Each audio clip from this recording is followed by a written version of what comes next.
সমাবেত সাইবাটোলা গ্রামের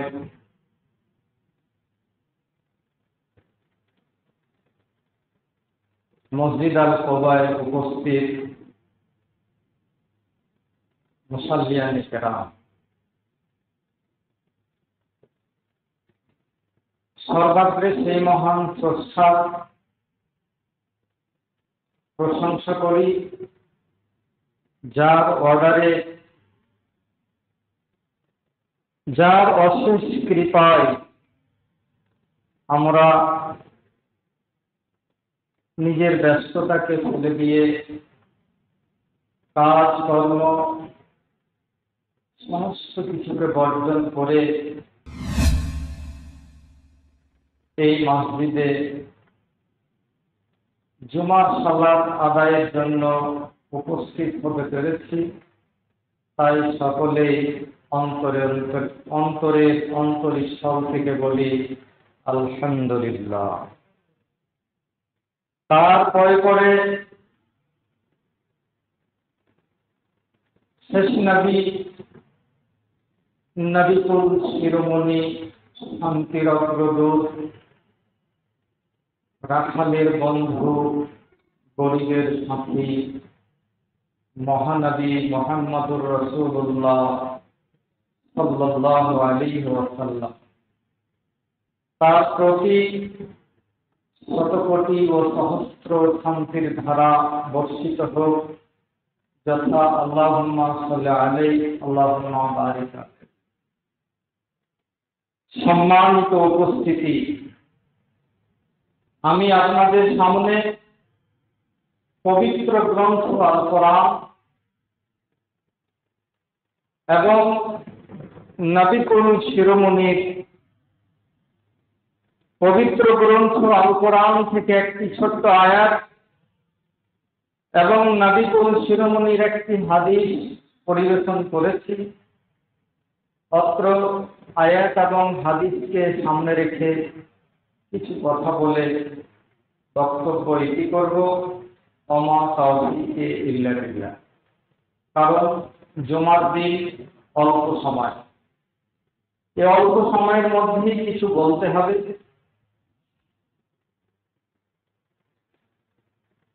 আমরা উপস্থিত হয়েছি জুমার সালাত আদায়ের জন্য।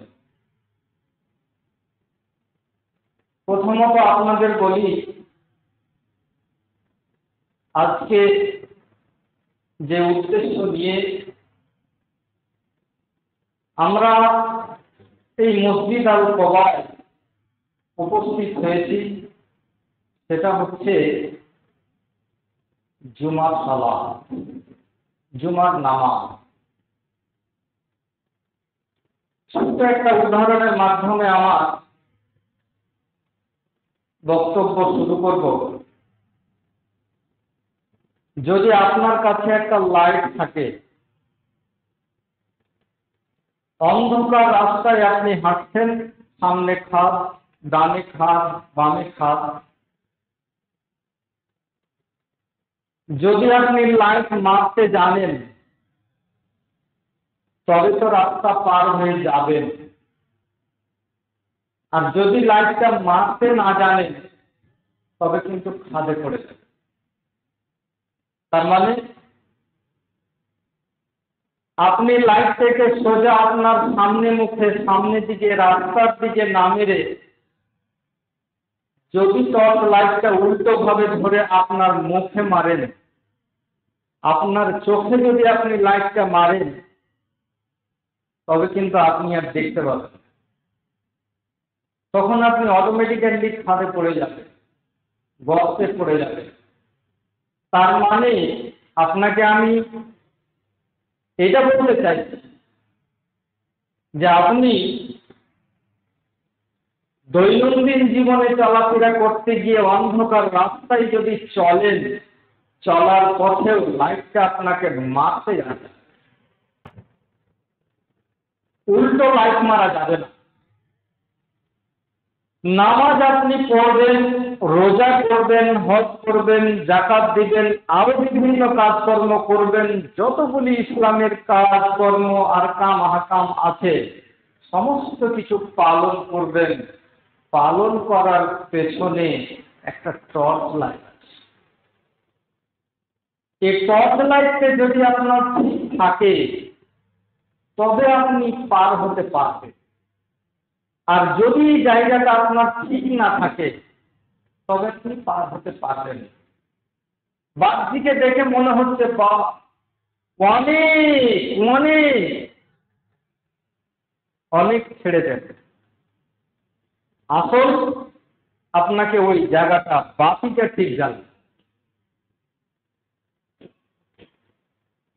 বাতি যদি আপনার ঠিক জ্বলে যায় তবে কিন্তু আপনি ঠিক। সেটা আপনার কি? ঈমান। সেটা হচ্ছে আপনার ঈমান। যদি আপনার ঈমান ঠিক থাকে তবে আপনার নামাজ ঠিক হবে। যদি আপনার ঈমান ঠিক থাকে তবে আপনার রোজা ঠিক হবে। যদি আপনার ঈমান ঠিক থাকে তবে আপনি যাকাত আদায় করতে পারবেন। যদি আপনার ঈমান ঠিক থাকে তবে আপনি সঠিকভাবে কাজ করতে পারবেন। যদি আপনার ঈমান ঠিক থাকে তবে আপনি বিভিন্ন ইসলামের যতগুলি আরকাম আহকাম কাজ আছে সবকে পালন করতে পারবেন, নইলে পারবেন না। ঈমান মানে সাধারণভাবে আমরা জানি যে ঈমান মানে বিশ্বাস, এটা আমরা জানি। খুব অল্প সময় আমি শর্টে বলে যাব, আমাদের একটু লম্বা টাইম বসে অভ্যাস আছে। এটা তো লম্বা চলবে না, একবার টাইম মারা আছে। তো ঈমান মানে সাধারণভাবে আমরা জানি যে ঈমান মানে হলো বিশ্বাস করা। জি হ্যাঁ, অবশ্যই আত্মসমর্পণ করা, বিশ্বাস করা অবশ্যই ঠিক। কিন্তু ঈমান তিনটে জিনিসের নাম, এটা ভালো করে জেনে নেন। তিনটে জিনিস কি? তিনটে জিনিস কোন তিনটে জিনিসের নাম ঈমান? প্রথম কথা যেটা হচ্ছে সেটা হলো এরকম, ঈমান নাম হচ্ছে আত-তাসদীক, ইকরার বিল লিসান, জবান দ্বারা, মুখমণ্ডল দ্বারা ইকরার করা, স্বীকৃতি দেওয়া। মুখ দিয়ে বলতে হবে প্রথমত আপনাকে, এটা একটা। দ্বিতীয় নম্বর কি বলা হচ্ছে? তাসদীক বিল জানান, তাসদীক বিল কলব। হৃদয় দিয়ে আপনাকে মেনে নিতে হবে যে আমি এই কাজ করব। স্বয়ং আল্লাহ রাব্বুল আলামিনকে বিশ্বাস করেছি, আল্লাহ রাব্বুল আলামিনকে এক বলে জেনেছি, আল্লাহ রাব্বুল আলামিনকে এক বলে মেনে নিয়েছি। ওয়াহদাহু লা শারীক, তার সাথে কোনো শরীক নেই, শরীক স্থাপন করা যাবে না, এটা আপনি মেনে নিয়েছেন। এইটা কাজ আপনাকে করতে হবে। 2 নম্বর। 3 নম্বরে কি? 3 নম্বরে বলা হয়েছে আমাল বিল আরকান, অঙ্গ প্রত্যঙ্গ দ্বারা, অঙ্গ প্রত্যঙ্গ দ্বারা আপনাকে আমল করতে হবে। অঙ্গ প্রত্যঙ্গ মানে, অঙ্গ প্রত্যঙ্গ কি? নামাজ পড়তে এলেন ওযু করতে হবে, নামাজ পড়তে এলেন কপাল ঠেকাতে হবে, নামাজ পড়তে এলেন নাক ঠেকাতে হবে, নামাজ পড়তে এলেন হাত রাখতে হবে, নামাজ পড়তে এলেন হাঁটু রাখতে হবে, সমস্ত কিছু করতে হবে আপনাকে। এই তিনটে জিনিসের নাম হলো ঈমান। তবেই আপনার লাইট ঠিক জ্বলবে, সামনে মুখে জ্বলবে। যদি আপনার এই জিনিস না থাকে, তিনটে জিনিস একত্রে না থাকে, লাইট ঠিক জ্বলবে না, লাইট আপনার সঠিক জ্বলবে না। একটা হাদিস আপনাদের শোনাই, খুব লম্বা হাদিস, মুসলিম শরীফে হাদিসটি এসছে, যেটাকে হাদিসে জিবরিল বলা হয়। আমি খুব শর্টে হাদিসটা বলে যাব। রাবি হচ্ছেন, মানে হাদিসের বর্ণনাকারী হচ্ছেন হযরত ওমর বিন খাত্তাব। তিনি বলছেন, কি বলছেন? যে আমরা নবী করিম সাল্লাল্লাহু আলাইহি ওয়াসাল্লামের কাছে একদিন নাহনু জুলুস ইল্লা রাসূলিল্লাহ সাল্লাল্লাহু আলাইহি ওয়াসাল্লাম যাতা ইয়াউমিন, একদিন নবীর কাছে আমরা বসে আছি, আপনারা যেমন বসে আছেন তো, তিনি বলছেন যে তেমন আমরা নবীর কাছে বসেছিলাম।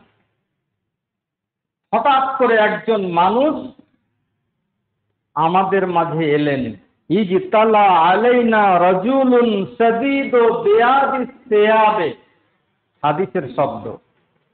হঠাৎ করে আমাদের মাঝে একজন মানুষ এলেন, যার কাপড়ের কথা বলা হয়েছে একদম সাদা ধপধপে, একেবারে সাদা পোশাক, সমস্ত কিছু সাদা। তারপরে কি বলা হয়েছে, ও শাদীদ ও সাওয়াদুস শার, চুলগুলো খুবই কালো। একটা লোক যদি তার পোশাক একবারে সাদা ধপধপে পরিষ্কার পরিচ্ছন্ন আর চুল একেবারে কালো, মিশমিশে কালো, স্বাভাবিকভাবে লোকটার দিকে তাকালে একটু মনটা যেন গলে যায়, মানে ভালো লাগে আর কি, আকর্ষণ করে। লা ইউরা আলাইহা আসারুস সাফার, সাহাবী বলছেন যে তার গায়ে সফরের কোনো নিশানি দেখতে পাচ্ছিলাম না।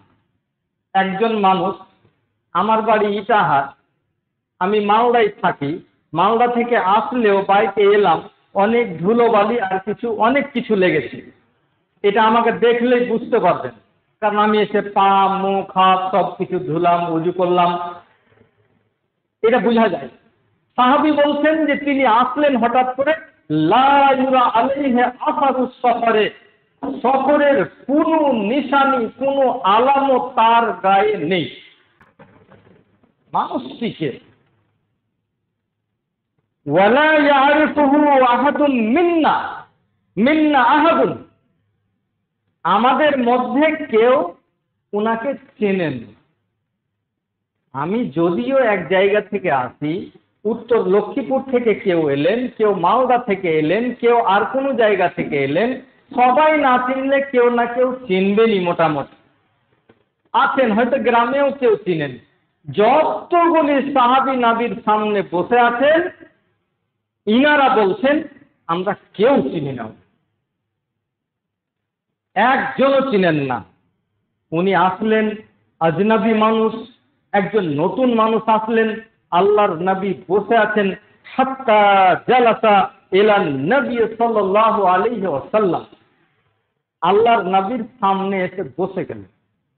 বসলেন তো বসলেন, আবার বসলেন কেমন হয়ে, আল্লাহর নবী যেমন ভাবে আমরা নামাজে তাশাহুদে বসি তেমন বসে আছেন। আল্লাহর নবীর সামনে এসে তিনি যেমন বসে আছেন তেমন ভাবে নবীর হাঁটুতে হাঁটু মিলিয়ে দিয়ে এসে বসলেন। সাহাবার আশ্চর্য, লোকটাকে আমরা কেউ চিনি না, নবীর সাথে সামনে গিয়ে আমরা এরকম বসার কেউ সাহসও পাই না কোনোদিন, আর উনি আসলেন, আসার পরে এরকম ভাবে বসলেন।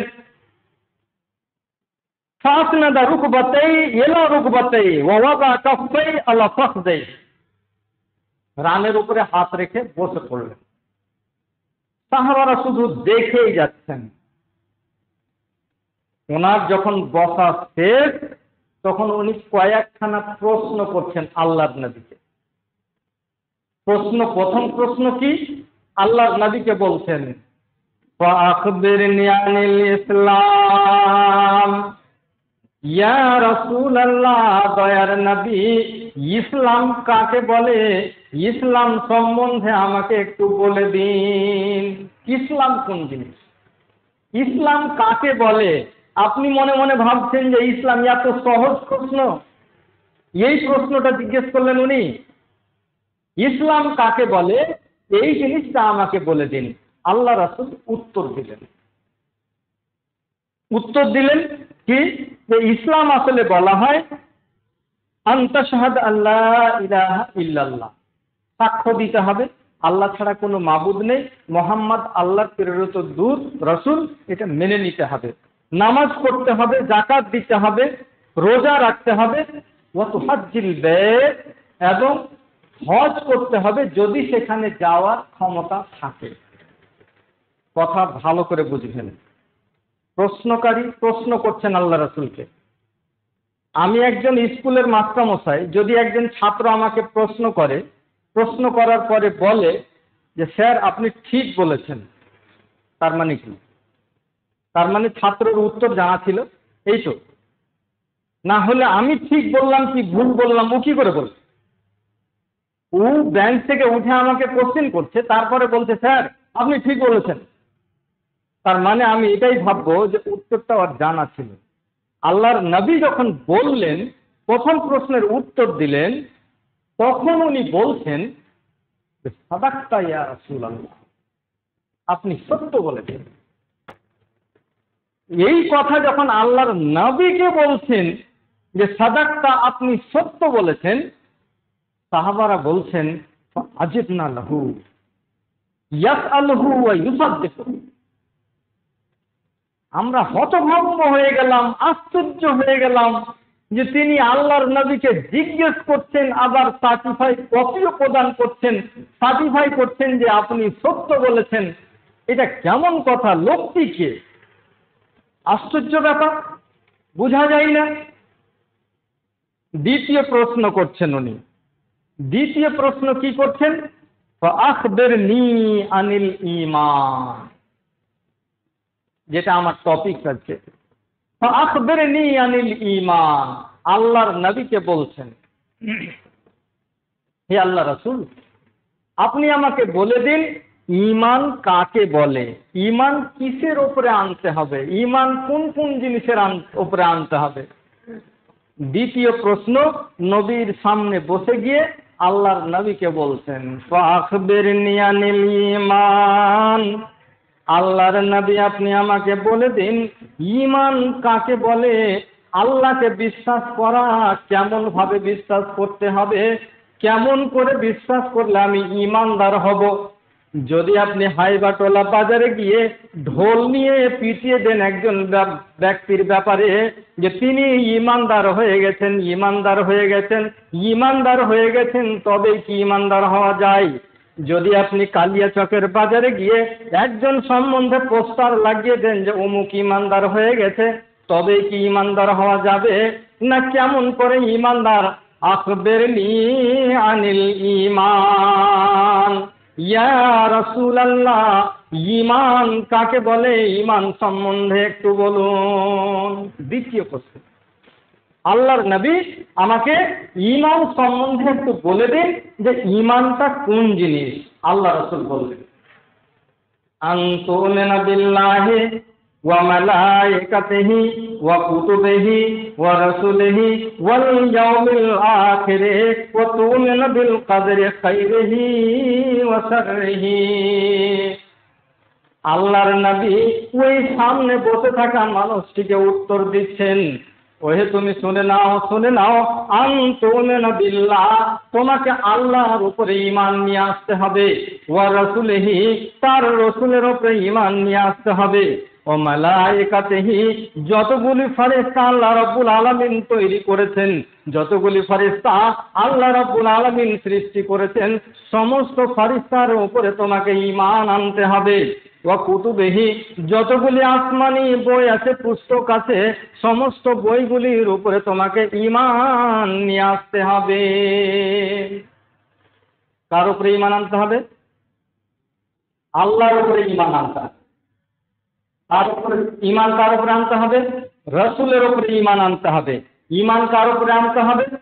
কুতুবিহি, আল্লাহ তাআলা যতগুলি আসমানি কিতাব পাঠিয়েছেন, সমস্ত কিতাবের উপরে ঈমান নিয়ে আসতে হবে।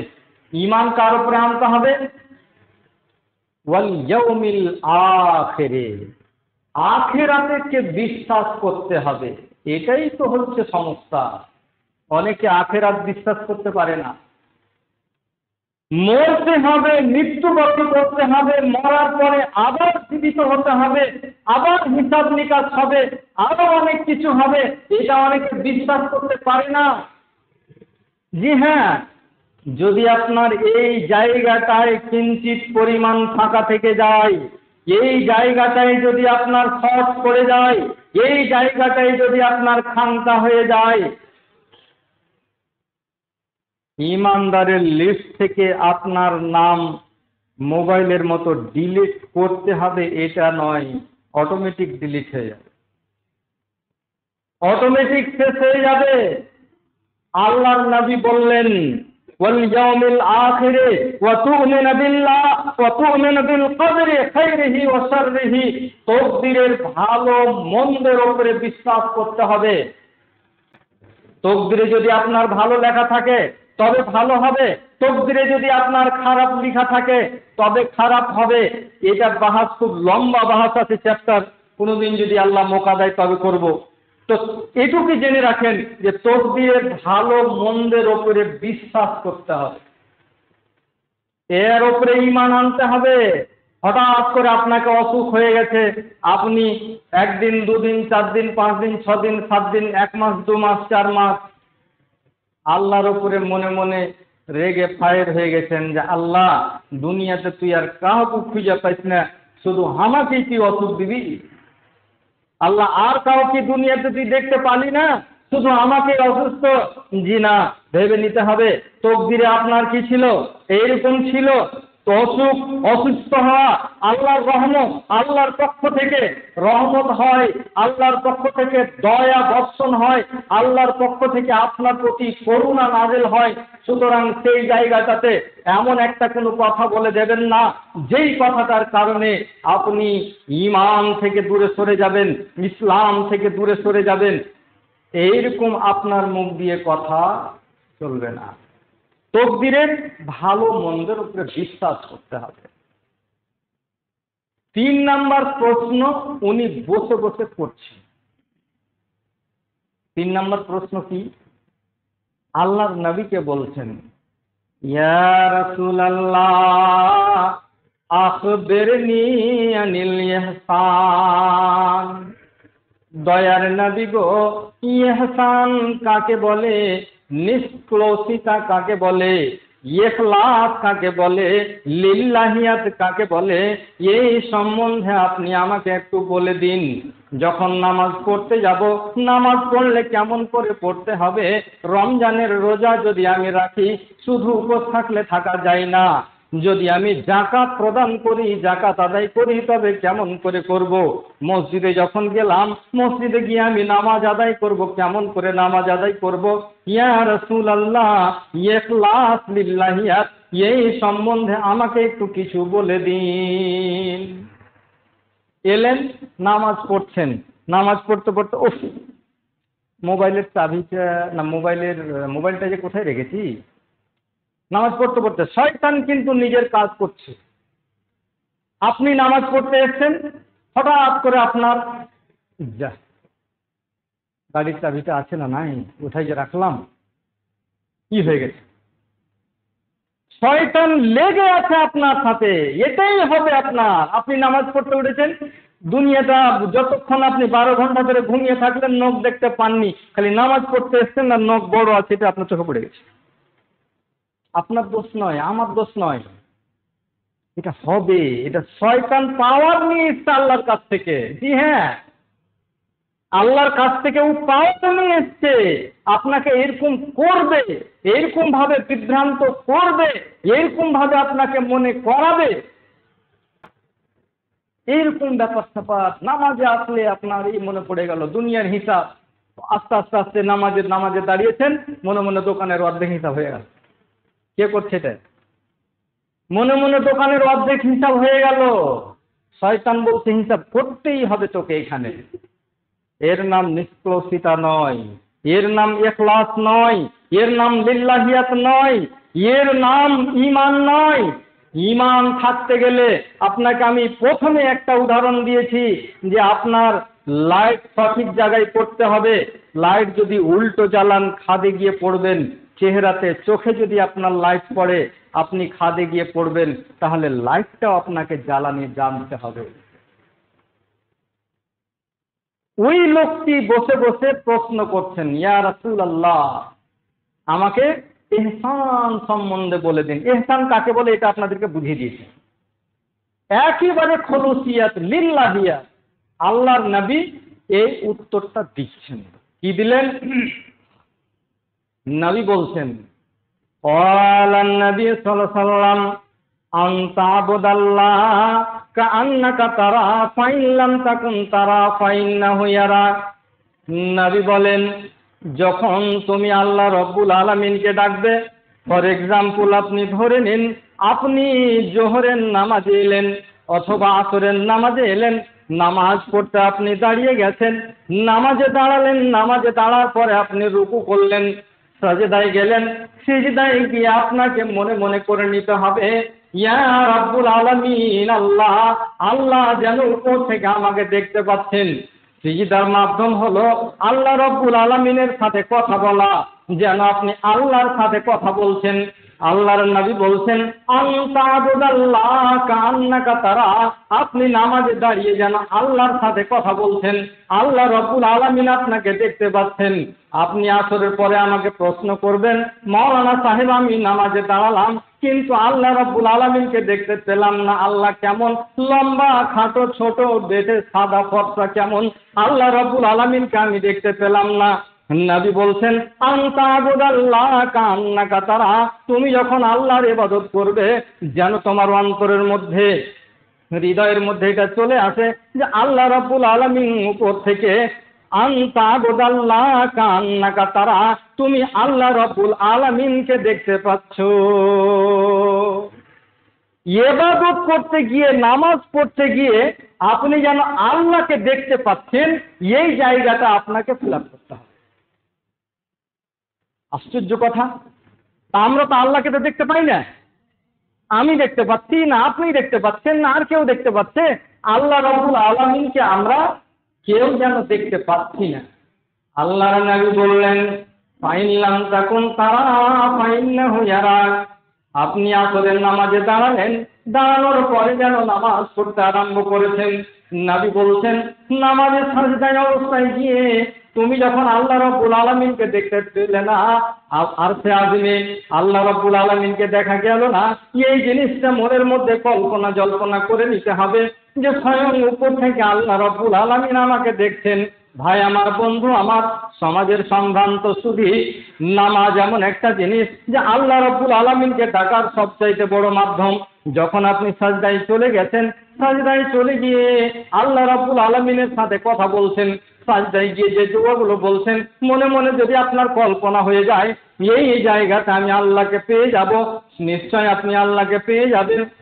আল্লাহ রাব্বুল আলামিনের কাছে যা চাইবেন, আল্লাহ রাব্বুল আলামিন বলছেন, যখন আমার বান্দারা সিজদা অবস্থায় হয়ে যায় আর সিজদাতে গিয়ে আমার কাছে যখন চায়, তখন আমি আল্লাহ তাদের সেই চাওয়া ফেরত দিতে পারি না। সেই চাওয়াকে আমি ফেরত দিতে পারি না, কারণ বান্দা তখন আমার সাথে ডাইরেক্ট কথা বলে। আপনি এক বন্ধুকে মোবাইল করেছেন, ফোন লাগিয়েছেন, ও আরেকজনের সাথে ব্যস্ত, ফোনে পাচ্ছেন না, আপনাকে বলা হচ্ছে যে আপনি ওয়েট করুন, অপেক্ষা করুন, কিছুক্ষণ পরে লাগাতে হবে ফোন। আরেকজনকে লাগালেন, ওকেও দেখছেন যে অন্য ফোনে ব্যস্ত আছে, পাওয়া যাচ্ছে না। আল্লাহ রাব্বুল আলামিন বলছেন, তোমার দুনিয়ার ফোন একজনের সাথে কথা বললে ব্যস্ত দেখাবে, তোমার দুনিয়ার মোবাইল আর একজনের সাথে কথা বললে ব্যস্ত দেখাবে।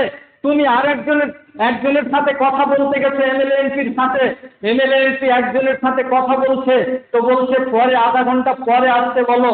তোমার মেম্বারের সাথে কথা বলতে গেছো, মেম্বার একজনের সাথে কথা বলছে, তখন আপনাকে বলছে আধা ঘন্টা পরে বলতে হবে। আল্লাহ বলছেন, বান্দা আমার লাইনটা হচ্ছে হট লাইন, যে কোনো রকমের ইংগেজ নাই। তুমি রাত্রি 12টায় ডাকলে আমি আল্লাহ সাড়া দেওয়ার জন্য বসে আছি। আল্লাহ রাব্বুল আলামিন বলছেন, আমার হট লাইন তুমি রাত 2টায় ডাকলেও, সারা পৃথিবীর মানুষ যদি রাত্রি 2টাতেই আমাকে ডাকে, এক সঙ্গে একই সময় একই টাইমে একই সেকেন্ডে আমি আল্লাহ সাড়া দেওয়ার জন্য প্রস্তুত রয়েছি। সুতরাং আমার লাইন হট লাইন, তুমি যখন ডাকবে তখন আমি প্রস্তুত রয়েছি। শুধু ঈমানটা পাকা করে ডাকতে হবে আমাকে, শুধু ঈমানটা পাকা করে আমাকে ডাকতে হবে, সেই জায়গাটা যেন গলদ না থাকে, সেই জায়গাটায় যেন কোনো রকমের খান্তা না থাকে, এইরকম শুধু খেলাপ করতে হবে। এই খেলাপটা যদি ঠিক থাকে তবে আমি আল্লাহ তুমি যা চাইবে তাই তোমাকে আমি দেব, যেই রকম ভাবে চাইবে তেমন দিব, যদি শুধু বৈধ আকারে বৈধভাবে হালাল তারিকায় হালাল পদ্ধতিতে তুমি চাইতে জানো। সেই ব্যক্তিটা কে ছিলেন? সময় একবারে শেষের দিকে চলে গেছে। ব্যক্তি ছিলেন কে বলে দিই, সেই ব্যক্তি ছিলেন জিবরিল আমিন। প্রশ্ন আরো করলেন, আমি ওই পাঠে যাচ্ছি না, প্রশ্ন আরো করলেন, অনেক প্রশ্ন করলেন। আল্লাহর নবী হযরতে রাবি বর্ণনাকারী ছিলেন হযরতে উমার।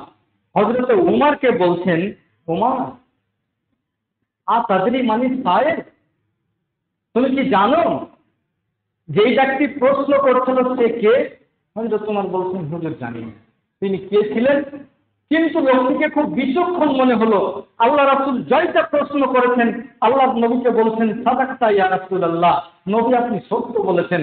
তারপরে সাহাবারা বলছেন, ফাজিবনা লাহু ইয়াসআলুহু ওয়া ইউসাদ্দিকুহু, আমরা হতভম্ব হয়ে যাচ্ছি, তাজ্জব হয়ে যাচ্ছি যে তিনি আল্লাহর নবীকে প্রশ্ন করছেন, প্রশ্ন করার পরে আবার তিনি বলছেন যে আপনি সত্য বলেছেন, ঠিক বলেছেন। আল্লাহর নবী বলছেন, ইয়া উমার তাদরি মানি সাইল, ওই প্রশ্নকারী কে ছিল তুমি কি জানো? উমার বলছেন, লা, জানি না হুজুর। আল্লাহর নবী বললেন, এটা ছিল জিবরিল আমিন। আতাকুম ইউআল্লিমুকুম দীনাকুম, তিনি এই জন্য এসেছিলেন যে আমার সাথে প্রশ্ন উত্তর করে তোমাদেরকে দ্বীন শিক্ষা দেওয়ার জন্য, ধর্ম শিক্ষা দেওয়ার জন্য এসেছিলেন। বুঝতে পারলাম সম্মানিত সুধী, বুঝতে পারলাম যে ঈমান ঠিক করতে হবে। ঈমান যদি ঠিক না হয় তাহলে খুব কঠিন ব্যাপার হয়ে যাবে। হাদিস তালহা বিনতে উবাইদুল্লাহ থেকে বর্ণিত একটি হাদিস, একজন মানুষ আল্লাহর নবীর কাছে আসলেন, যা রাজুলুন মিন আহলিন নাস সাইরুর রাস, চুলগুলো উস্কো খুস্কো হয়ে আছে। উস্কো খুস্কো মানে কি? এবড়ো খেবড়ো হয়ে আছে, তার চিঠি বা আর কিছু এগুলো কিচ্ছু ঠিক নাই। এরকম একজন মানুষ আসলেন। ওবাইদুল্লাহ, তালহা বিন ওবাইদুল্লাহ বলছেন যে নাসমাউ দুবিয়া সাওতাহু ওয়ালা নাসমাউ, তিনি যে আসলেন গুনগুন গুনগুন গুনগুন গুনগুন করে মুখে মুখে কি বলছেন, কিন্তু কথা বুঝতে পারছি না, উনি কি বলছেন এটা বোঝা যাচ্ছে না। হাত্তা দানা ইলা রাসূলিল্লাহ সাল্লাল্লাহু আলাইহি ওয়াসাল্লাম, হঠাৎ করে তিনি আস্তে আস্তে আস্তে আস্তে আল্লাহর নবীর কাছাকাছি হয়ে গেলেন। আল্লাহর নবীর কাছাকাছি হওয়ার পর নবীকে ইনি জিজ্ঞেস করছেন। কি জিজ্ঞেস করছেন? ইয়াসআলু আনিল ইসলাম, ইসলাম সম্বন্ধে আল্লাহর নবীকে জিজ্ঞেস করলেন। খুব ভালো করে সম্মানিত সুধী, হাদিস দুটো খুব ভালো করে অনুধাবন করার চেষ্টা করবেন, হাদিস দুটো খুব ভালোভাবে বুঝার চেষ্টা করবেন। শুধু মুসলমান হলে হবে না, শুধু মুসলমান হলে হবে না, প্রত্যেক মুসলমান, প্রত্যেক মুমিন ব্যক্তি কিন্তু মুসলমান, কিন্তু প্রত্যেক মুসলমান ব্যক্তি কিন্তু মুমিন নয়। এই কথাটা বুঝার চেষ্টা করবেন। প্রত্যেক মুমিন ব্যক্তি মুসলমান, কিন্তু প্রত্যেক মুসলমান মুমিন নয়। মুসলমান হওয়ার জন্য আপনাকে আর আমাকে খড়ি জ্বালাতে হয়নি। আমি আমার মায়ের পেট থেকে দুনিয়াতে আসলাম, আমার বাবার নাম ছিল মোহাম্মদ ইসমাইল, আমার নাম রেখে দিল মুসলিহুদ্দিন, নাম রেখে দিয়ে আমাকে আর এটা করতে হলো না যে আমি মুসলমান আছি না হিন্দু আছি না কাফের আছি, এটা জানাতে হলো না মানুষকে। অটোমেটিক্যালি বাবা দাদু ছিল মুসলমান, বাবা ছিল মুসলমান, আমিও মুসলমান হয়ে গেলাম। কোনো খড়ি জ্বালাতে হয়েছে? কিন্তু ঈমানদার যখন হবেন তখন আপনাকে খড়ি জ্বালাতে, তখন কাজ করা লাগবে, আপনাকে নামাজ পড়া লাগবে, রোজা করা লাগবে। এই লোকটি আল্লাহর নবীর কাছে আসলেন, আসার পরে জিজ্ঞেস করছেন যে আল্লাহ রাসূল আমাকে একটু ইসলাম সম্বন্ধে বলে দিন। আল্লাহর নবী বললেন, হ্যাঁ। নবী উত্তর দিচ্ছেন, খামসু সালাওয়াত ফিল ইয়াউমি ওয়াল লাইল। আল্লাহর নবীকে যখন ইসলাম সম্বন্ধে জিজ্ঞেস করা হলো, আল্লাহর নবী বললেন, হ্যাঁ 5 ওয়াক্ত নামাজ পড়তে হবে রাত এবং দিনে। ওয়াকালা সিয়ামু শাহর রমাজানা, আল্লাহর নবী বললেন রমজান মাসের রোজা রাখতে হবে। ওয়া যাকারা লাহু যাকাতা, আল্লাহর নবী যাকাত সম্বন্ধেও বললেন। তারপরে এই কয়েকটা উত্তর যখন আল্লাহ রাসূল দিলেন যে ইসলাম হচ্ছে এর নাম কি, 5 ওয়াক্ত নামাজ পড়তে হবে, রমজান মাসের রোজা রাখতে হবে, যাকাত দিতে হবে, এর নাম হলো ইসলাম।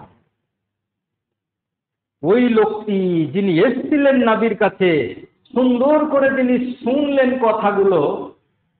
ফালাম্মা আদবারা, লোকটি যখন ফিরে যাচ্ছেন তখন একটা কথা বলছেন। কি কথা বলছেন? উনি চলে যাচ্ছেন, আল্লাহ রাসূলের কাছে প্রশ্ন করতে এসেছিলেন, প্রশ্ন শেষ হয়ে গেল। আল্লাহর নবী উত্তর দিলেন যে ইসলাম এই জায়গাটার নাম, ইসলাম এই জিনিসটার নাম। আল্লাহ রাসূল উত্তর দিলেন, উনি এবার ব্যাক হচ্ছেন। তখন একটা কথা বলছেন উনি, এই কথাটা আপনাদের সামনে শেয়ার করবো, হয়তো 1 মিনিট লাগবে, বেয়াদবি মাফ করবেন, 1টা মিনিট। উনি যাচ্ছেন তখন একটা কথা বলছেন,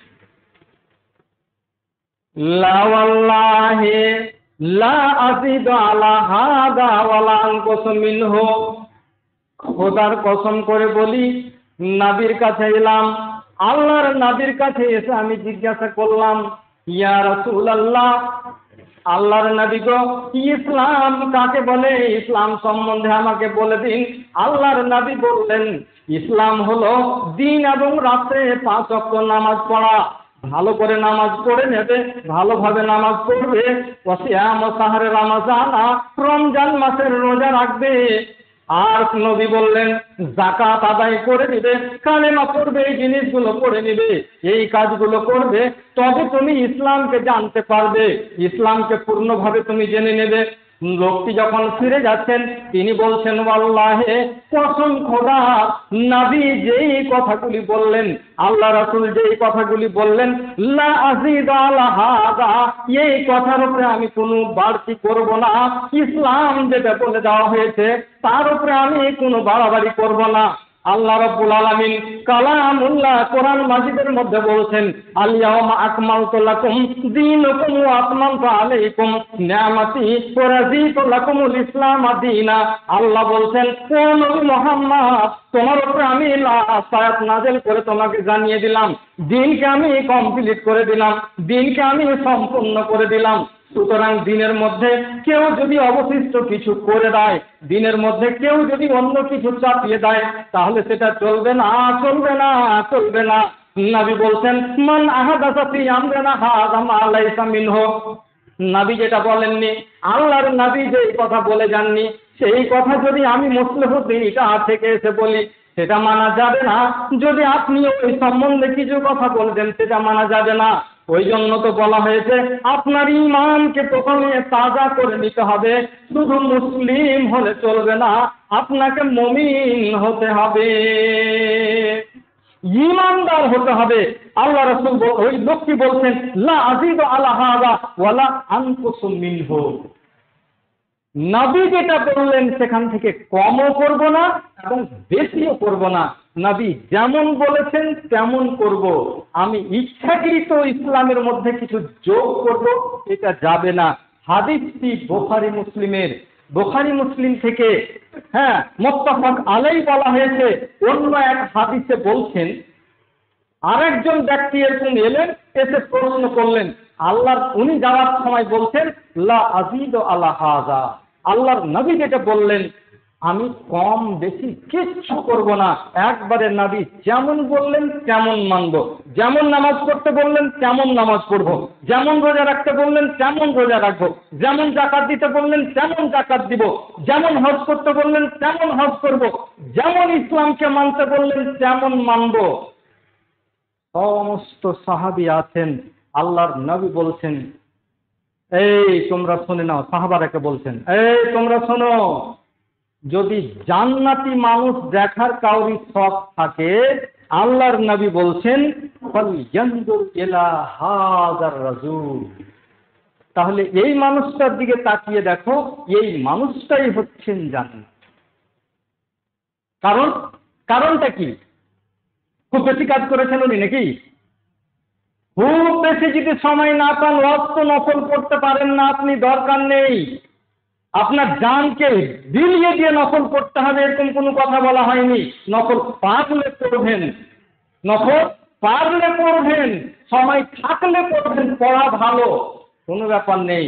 কিন্তু নবী যেভাবে বলেছেন আপনাকে ফরজ করতে, আল্লাহ রসুল যেভাবে বলেছেন আপনাকে করতে, রোজা রাখতে, আল্লাহ রসুল যেভাবে বলেছেন আপনাকে সমস্ত কিছু করতে, সেইভাবে করুন। নবী ওই লোকটিকে বললেন যে জান্নাতি মানুষ দেখার শখ থাকলে দুনিয়ার মধ্যে এই লোকটিকে দেখে নাও, ইনি হচ্ছেন জান্নাতি। ভাই আমার, বন্ধু আমার, সমাজের সম্ভ্রান্ত সুধী, সময় কয়েক মিনিট পার করে দিয়েছি। কথা হচ্ছে যে আমি আপনাদের সামনে যেটা বলতে চেয়েছি সেটা হলো, যে মেসেজ আপনাদেরকে দিতে চেয়েছি, যে বার্তা আপনাদের দেওয়ার জন্য আজকে ভেবেছিলাম যে ঈমান কাকে বলে, ঈমানকে ঠিক করতে হবে। ঈমান যদি আপনার ঠিক না থাকে তাহলে আপনার সমস্ত কিছু বরবাদ হয়ে যাবে। ঈমান যদি আপনার ঠিক না থাকে তাহলে কিন্তু ওই জায়গাতে গিয়ে আপনি জবাব দিতে পারবেন না। বলার অনেক কিছু ছিল। অবশেষে আল্লাহ রাব্বুল আলামিনের কাছে দোয়া করি, আল্লাহ তাআলা আমাদের প্রত্যেকের যেন আমরা আমাদের ঈমানকে সঠিক করতে পারি এবং সঠিকভাবে সিয়াম সালাত আদায় করতে পারি, এই তৌফিক আল্লাহ দান করেন। সকলে বলি আল্লাহুম্মা আমিন। আল্লাহ রাব্বুল আলামিনের কাছে দোয়া করি, হে আল্লাহ, আমরা প্রত্যেকে যেন কোরআন এবং সুন্নাহর উপরে আমল করতে পারি, এই তৌফিক তুমি প্রদান করো। সকলে বলুন আল্লাহুম্মা আমিন। আল্লাহ রাব্বুল আলামিনের কাছে দোয়া করি, হে আল্লাহ, আমরা যে অবস্থায় যেমন ভাবে যেই রকম যে আশা নিয়ে, যে নিয়ত নিয়ে আজকে বসে আছি এবং যে আশা নিয়ে এই কজন মুষ্টিময় মানুষকে দেখছি, আল্লাহ এরা যেন দিনের উপরে টিকে থাকতে পারে, যে সেই আকীদা, সেই নিয়ত, সেই সঠিক পদ্ধতিতে চলার জন্য যিনারা ফিরে এসেছেন, আল্লাহ তাদের উদ্দেশ্যকে তুমি সফল করো এবং তারা যেন টিকে থাকতে পারে এরকম তুমি তৌফিক প্রদান করিও। সকলে বলি আল্লাহুম্মা আমিন।